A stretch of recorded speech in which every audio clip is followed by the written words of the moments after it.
Bonjour frères et sœurs, nous bénissons le Seigneur pour sa grâce, pour sa compassion, pour sa vie dans nos vies. Et que le Seigneur bénisse nos vies, bénisse tout ce que nous faisons et que la gloire lui revienne. Que le Seigneur nous fasse voir comme il veut que nous voyons, fasse entendre comme il veut que nous entendons, fasse regarder comme il veut que nous regardons, fasse désirer comme il veut que nous désirons, fasse plaire comme il veut que nous plaisons, fasse aimer comme il veut que nous aimons et que la gloire lui revienne. C'est au nom de Jésus que j'ai prié. Amen. Aujourd'hui encore, nous sommes là pour partager la parole, pour nous exhorter les uns les autres. Alléluia.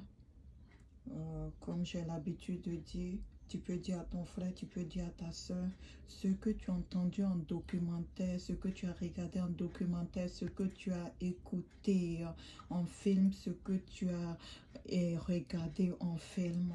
Aujourd'hui, nous sommes là pour te montrer cela en dessin animé. Alléluia. Donc, nous allons bénir le Seigneur pour sa parole qui va sortir de suite, que cette parole change les vies au nom de Jésus. La parole se trouve dans Jean 5, versets 1 à 9. Alléluia. Je lis la parole de Dieu avec respect et considération. Je me répète, Jean 5, versets 1 à 9. La parole dit, après cela, il y eut une fête des Juifs, et Jésus monta à Jérusalem. Or, à Jérusalem, près de la porte des brebis, il y a une piscine qui s'appelle en hébreu Bethesda, et qui a 5 portiques.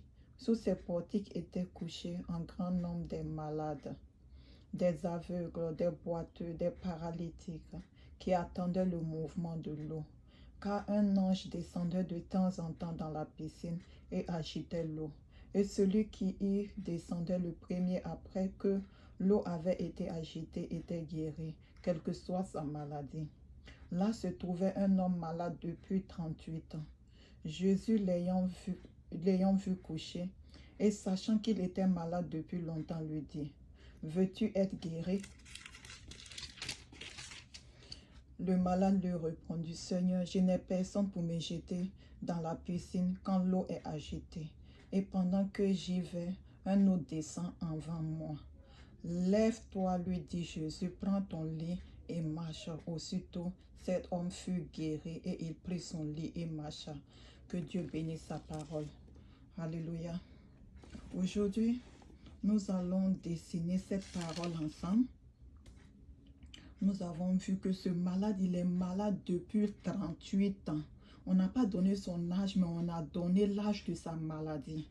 Et pendant qu'il était là, pendant 38 ans, il a vu comment l'ange travaillait.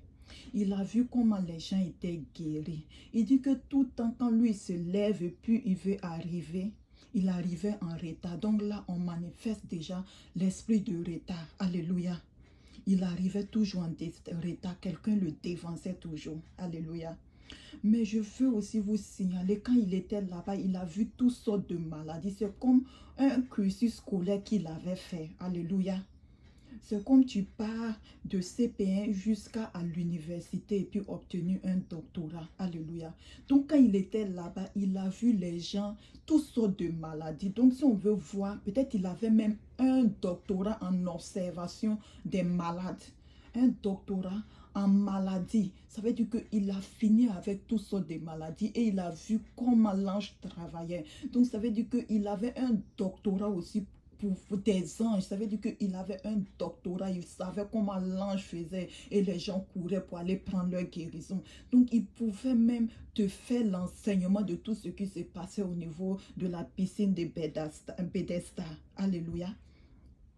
Mais tout cela n'a pas changé sa vie. Alléluia. Aujourd'hui, je ne sais pas dans quelle situation que tu te trouves. Peut-être tu as expérimenté tellement de cas que toi, ton cas spécifiquement, tu le connais par cœur. Même quand quelqu'un t'explique son problème, tu sais que c'est similaire à ton problème. Quand quelqu'un parle de sa situation, tu sais quel genre de démon ou bien quel genre de problème la personne a. Mais ton problème là, tu n'arrives pas à résoudre. C'était le cas de ce monsieur-là. Ça veut dire tous ceux qui sont passés devant lui, il a lié l'amitié avec tout le monde. Ça veut dire qu'il a causé avec tout le monde. Il y a un moment même là, peut-être il y a eu des gens qui ont fait des délégations pour dire, bon, vous savez ce qu'on va faire. On va laisser ce monsieur-là. Il va aller tomber dans l'eau, là, prendre sa guérison, partir. Parce qu'il a trop duré ici. En 38 ans, nous, on vient et puis on prend notre guérison. Pas. Laissons-le, il va aller prendre sa guérison et puis partir. Mais à notre grande surprise, le jour que les gens décident de faire cela, il y a un nouveau cas qui arrive et ce dernier court pour aller rentrer dans l'eau pour laisser toujours ce dernier. Donc les gens même qui étaient décidés de l'aider étaient fatigués pour son cas parce qu'ils ont fait des répétitions pour cela. Mais ça n'a jamais marché. Peut-être ton cas aussi, tous les hommes de Dieu ont prié. Tous les serviteurs de Dieu ont prié. Mais il n'y a pas eu de changement. Il n'y a pas eu gain de cause. Alléluia.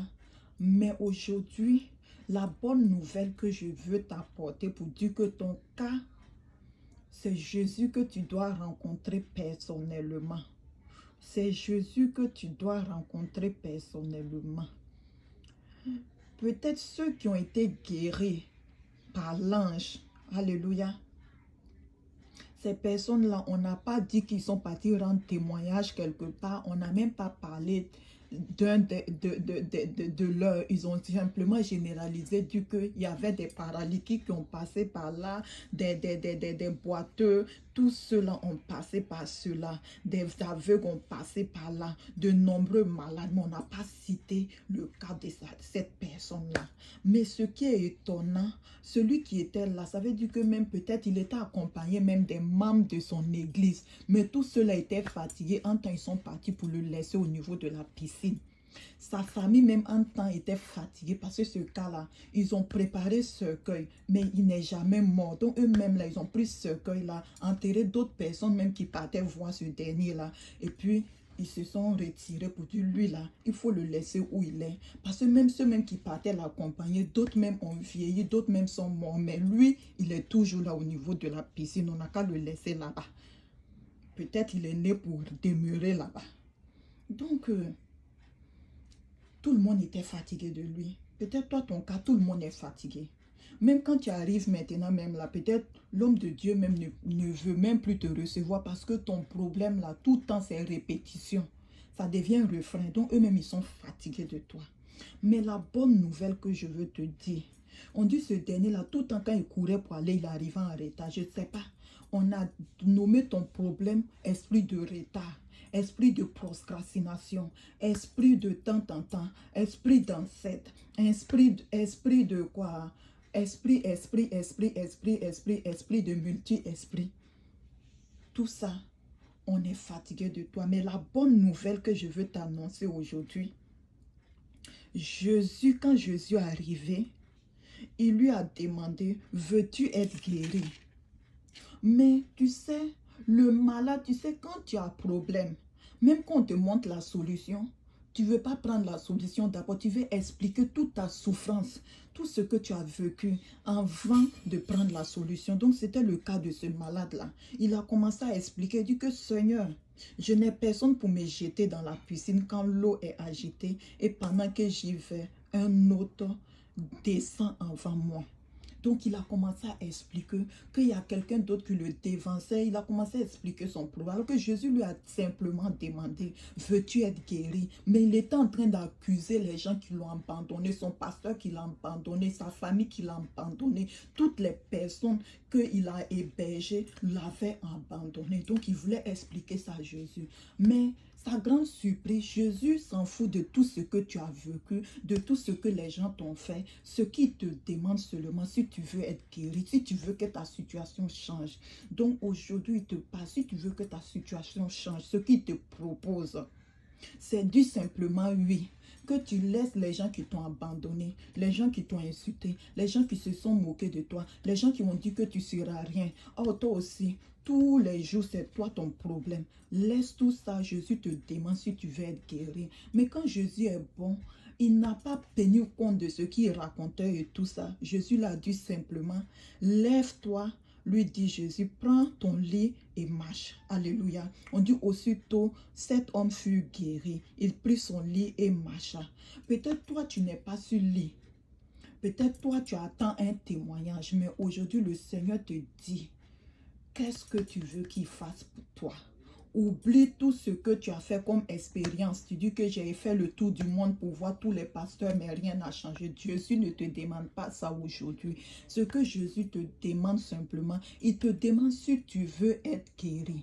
Donc, la bonne nouvelle que j'ai à t'annoncer, dis simplement, oui, je vais être guéri. Laisse ce que les gens t'ont fait. Laisse ce que l'abandon que les gens ont fait et tout ça. Parce que ce que je vais te rassurer, la parole de Dieu dit que la pierre rejetée est devenue la pierre principale. Et on a dit que Jésus, même à un moment où il traversait, il n'avait ni beauté, ni éclat.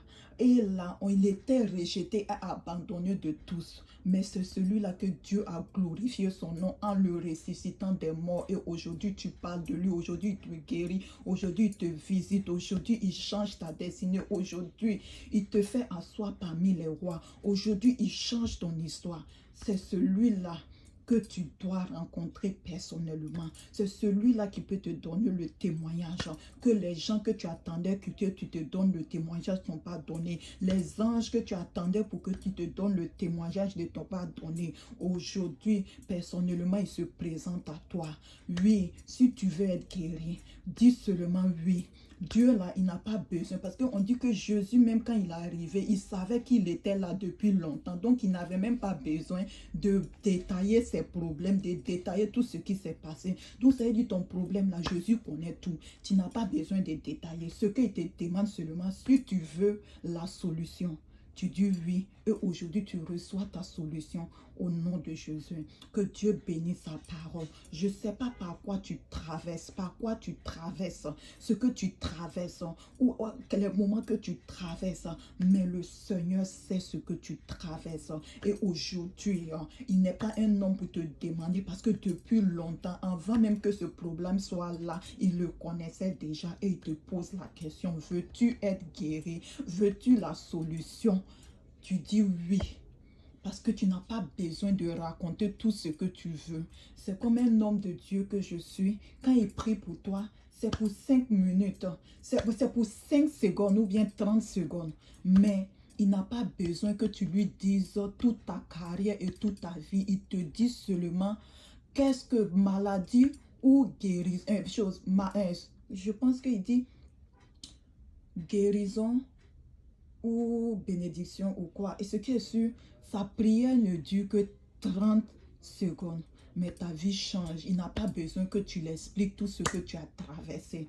Donc, ce Jésus-là, aujourd'hui, te rencontre et change ton histoire au nom de Jésus. Alléluia.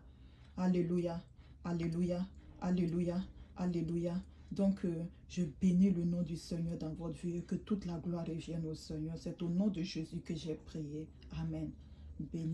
On bénit le Seigneur, on bénit sa grâce, on bénit sa parole, on bénit le sang de Christ Jésus, on bénit sa compassion, sa miséricorde, sa faveur, celui qui fait toutes choses bonnes en son temps. Et là, il n'a pas besoin de permission pour te bénir. Il ne va pas demander à ton pasteur ou bien à ton voisin ou bien à quelqu'un de ta famille pour te bénir. Il te demandera personnellement. Alléluia. Il viendra te bénir personnellement parce qu'il est le Dieu. Il ne demande pas permission avant de te bénir. Alléluia. Que toute la gloire lui revienne au nom de Jésus. Bye.